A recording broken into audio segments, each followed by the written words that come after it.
Good afternoon, everybody. So we have met today. Good afternoon.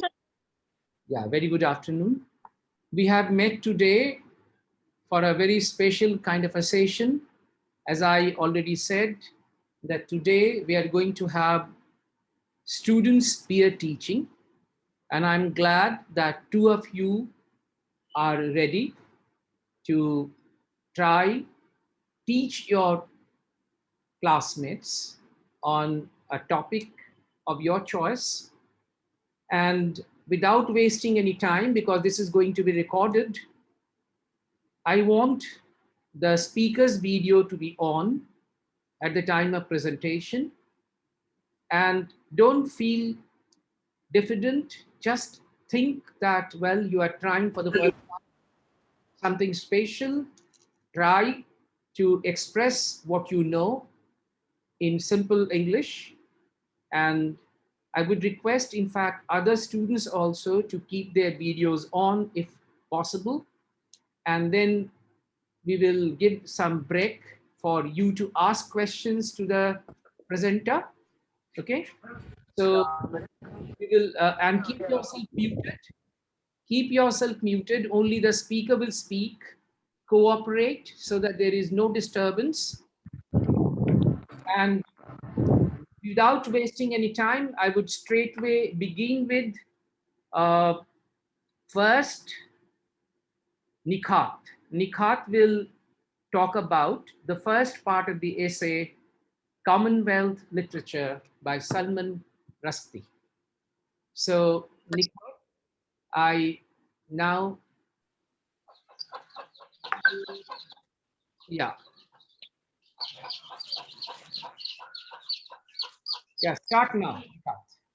Yes, sir. Commonwealth literature doesn't exist is a famous essay written by the Indian-born British writer Salman Rushdie. He was born in Mumbai in 1947. He belonged to a prosperous Muslim family. Later on, he became one of the key representatives of the contemporary Commonwealth literature. The whole idea of the essay is to protest against the terminology Commonwealth literature.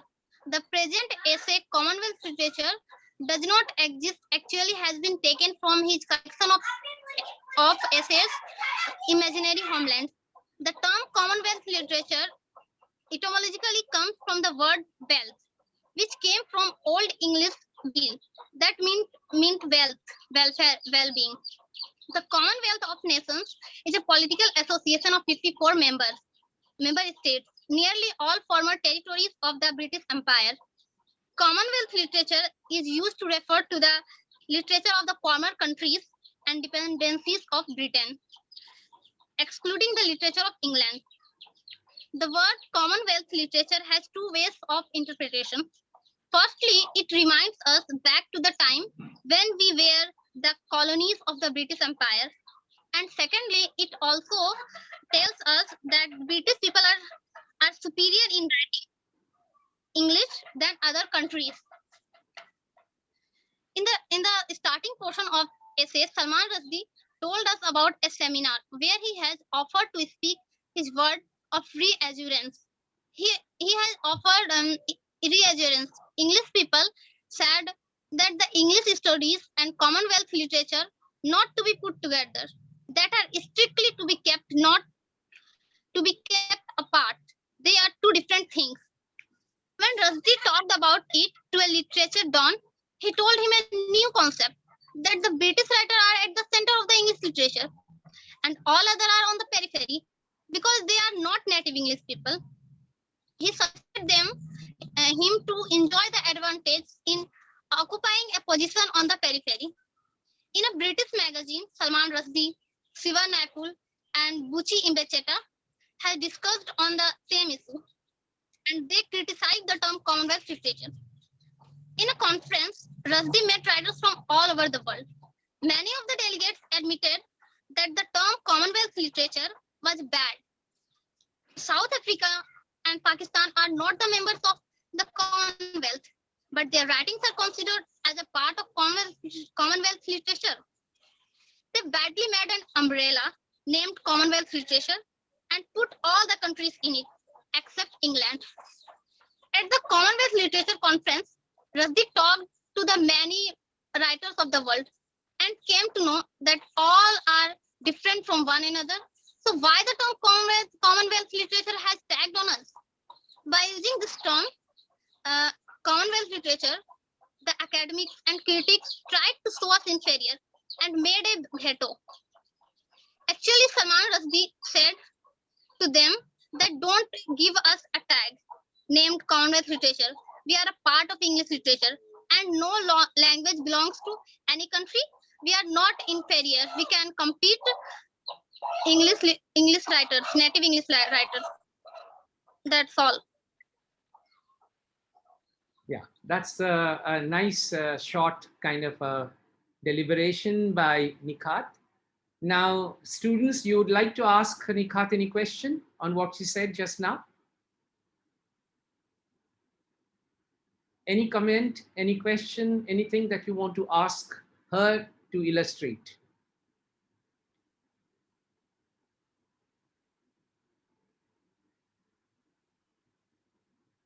No question? Could you understand what she said?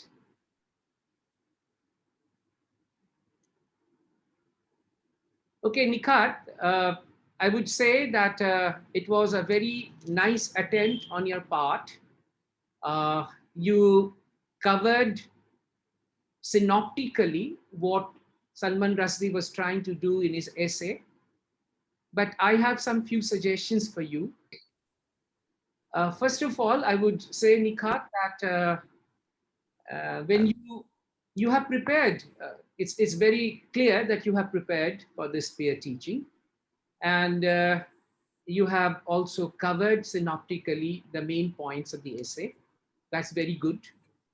But sometimes I felt, as one of the listeners, that you were looking at some paper or something that you have prepared, and therefore eye contact, you see, like I am talking to you. So what I'm doing, I'm talking to you with my eyes fixed at you, right? A good speaker or a good teacher is required to always have the eye contact with his or her listeners. So when you are talking, you see, when you are talking, when you are teaching, when you are discussing, at least sometimes you must also look at the audience. So that's first thing that I would suggest to you. Second point is that because there is a difference between a peer teaching and a deliberation, a lecture, you see, you have to understand the difference. And here, because it was a peer teaching, right, you have to refer to the text also. You just cannot prepare some kind of a lecture and start reading it very fast. You should try and refer to the text, one line here, one line there, one phrase here, so that what you say can easily be established from a reference to the text. Okay, like at one place you use that particular term which Salman Rushdie himself used in the essay. You said ghetto, but interestingly, you have not made it clear what this ghetto means, because ghetto actually was not a proper English word. So these are the few suggestions which I would like to give to you, so that next time when you prepare, you can improve upon what you have done. So congratulations, Nikhat, for your first quite successful deliberation. Okay, bye-bye, Nikhat. Now, we move to the second part, and now it is the term of Nivedita. She is now going to, so first let me just wait. Yeah.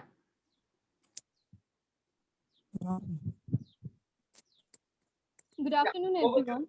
Over to Nisha. Hey, over to Nivedita. Oh, thank you. Start. Nivedita, start. Good afternoon, everyone. Am I audible?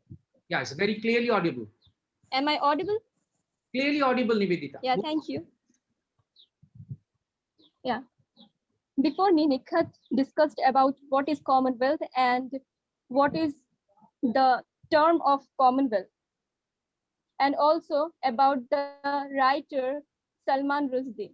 So I have to start with little bit clarification of what is Commonwealth literature and why it does not exist.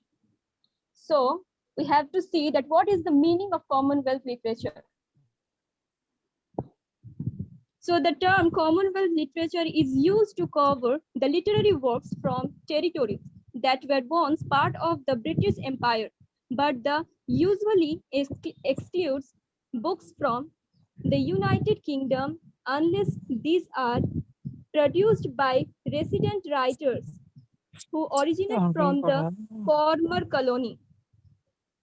But here, according to Salman Rushdie, that the term Commonwealth literature has so many objects and so many objections.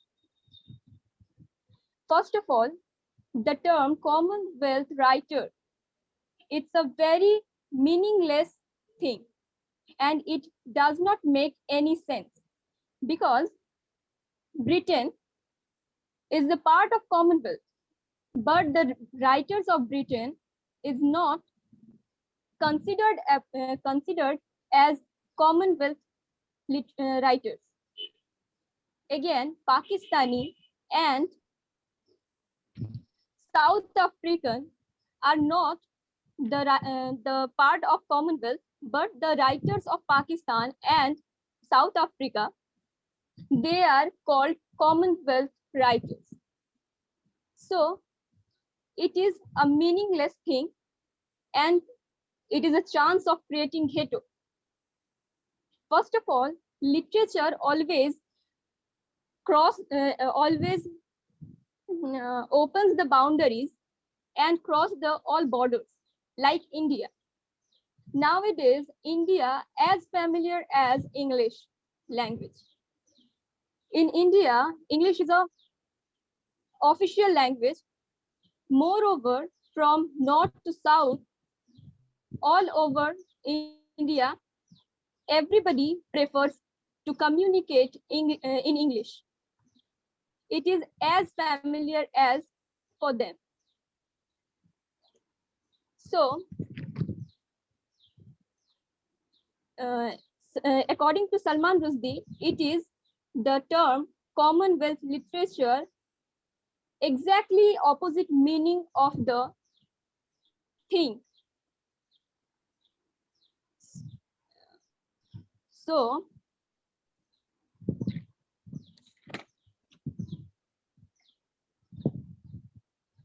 and again, we know that all the poets or writers have their own creativity, have their own imagination thing, have their own observation and way of writing.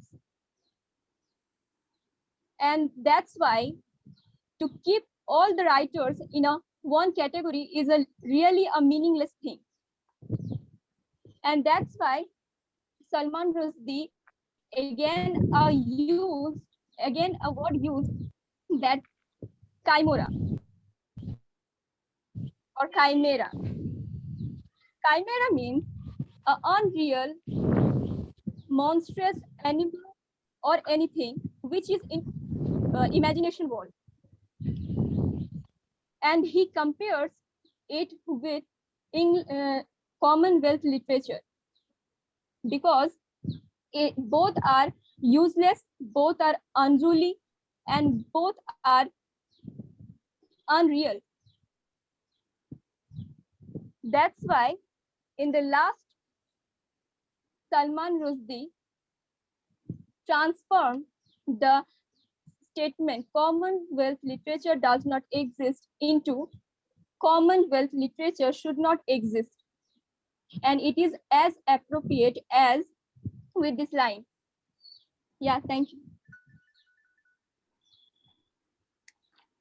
Okay, Nivedita.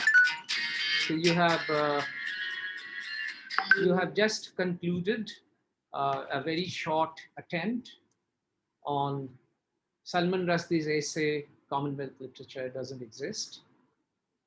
Before I make any comment, well, first I would like to ask all other students if they want to say something on what Nivedita said.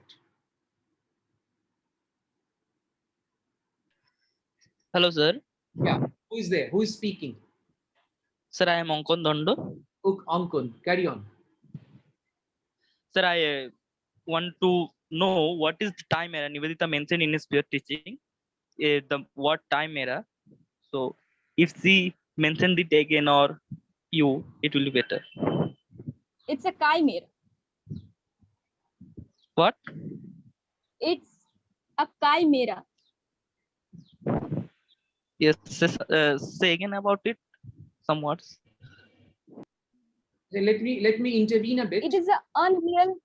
Okay, continue, Nivedita, continue. No, please continue, sir. No problem. It's better that you try to explain. Okay. It's an unreal thing. It is an imagination thing because it have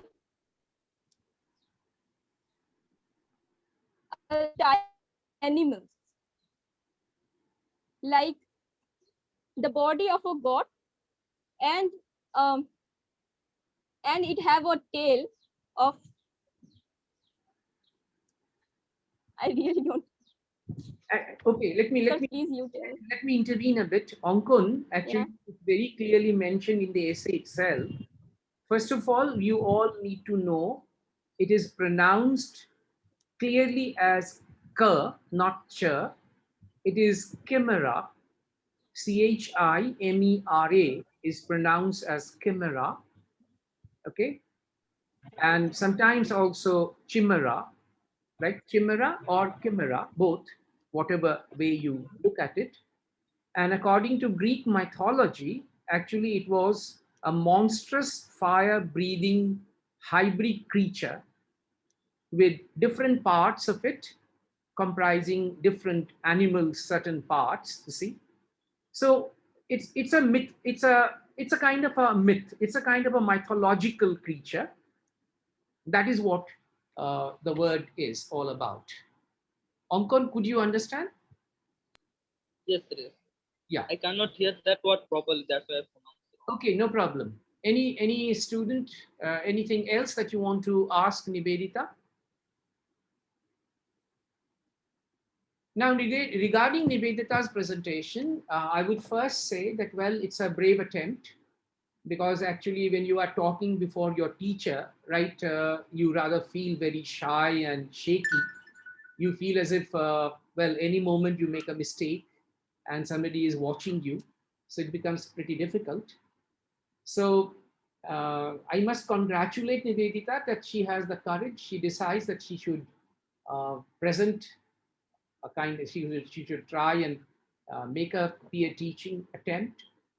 She has done it. But then personally speaking, I feel that, well, she could have been more prepared. She was not properly prepared. That was my feeling.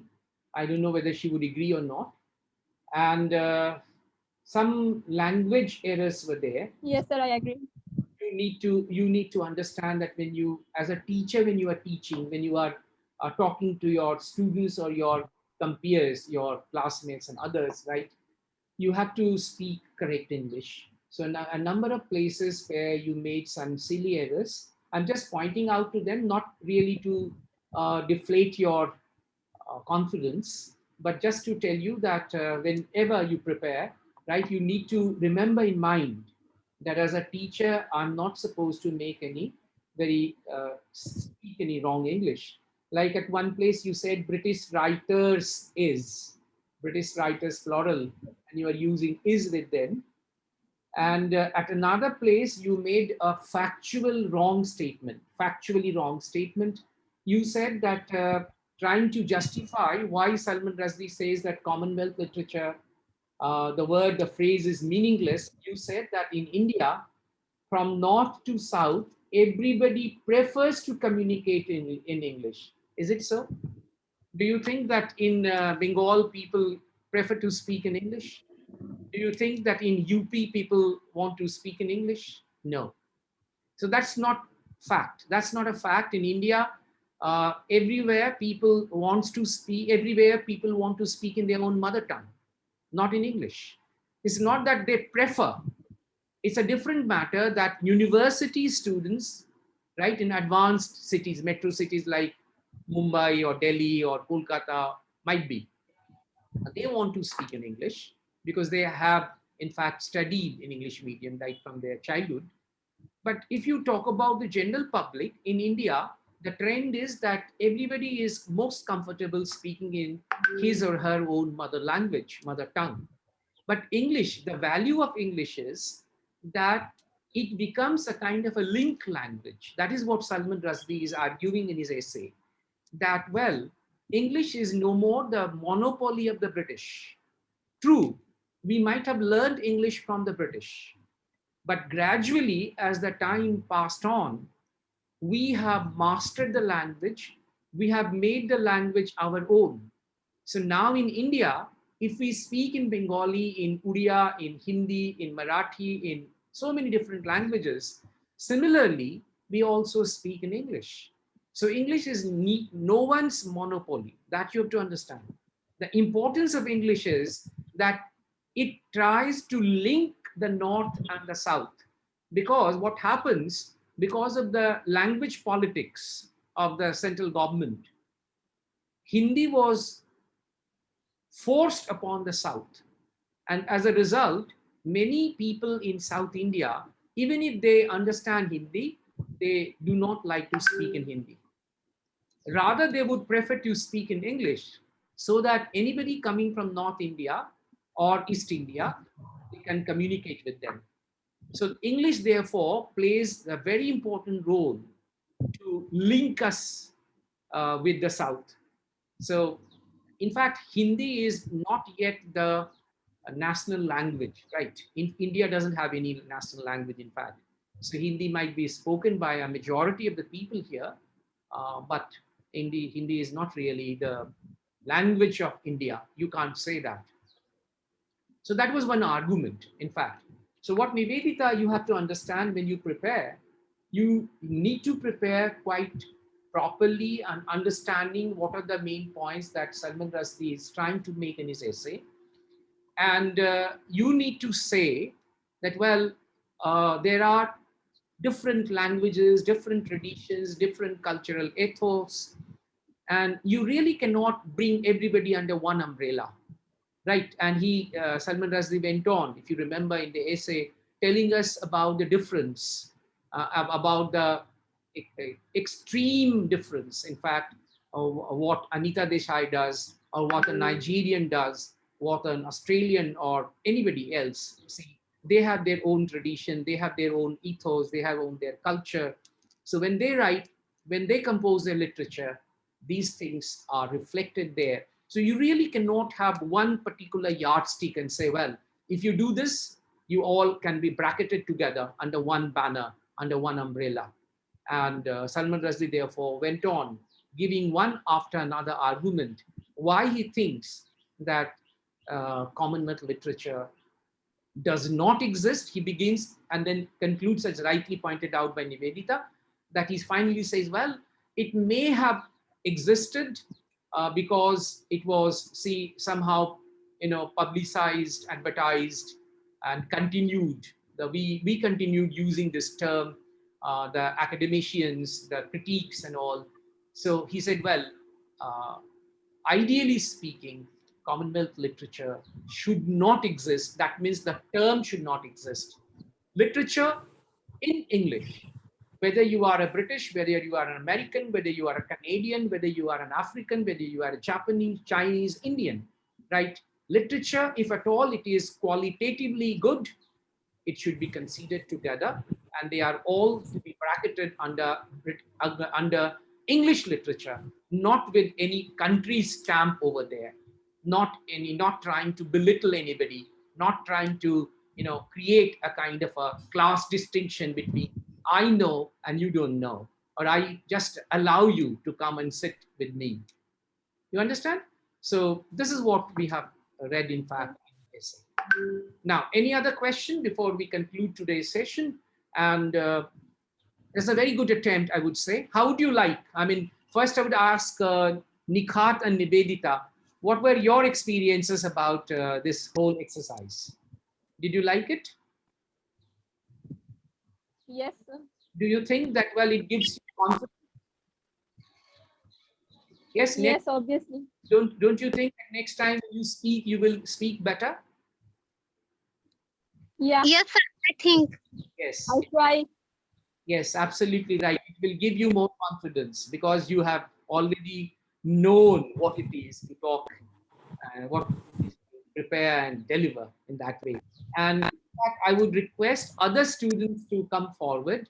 Next time, I would like some other students to come forward and voluntarily say that, well, sir, we want to now give this peer teaching. Right? Sir, Yeah, Ostumi. sir, I am wanted to it. I couldn't get you. Can you say it again? I could not hear you properly, Ostumi. Ostumi, I could not hear you properly. I am wanted to reading this Commonwealth literature. No. Do you want to say that? Are you ready? We can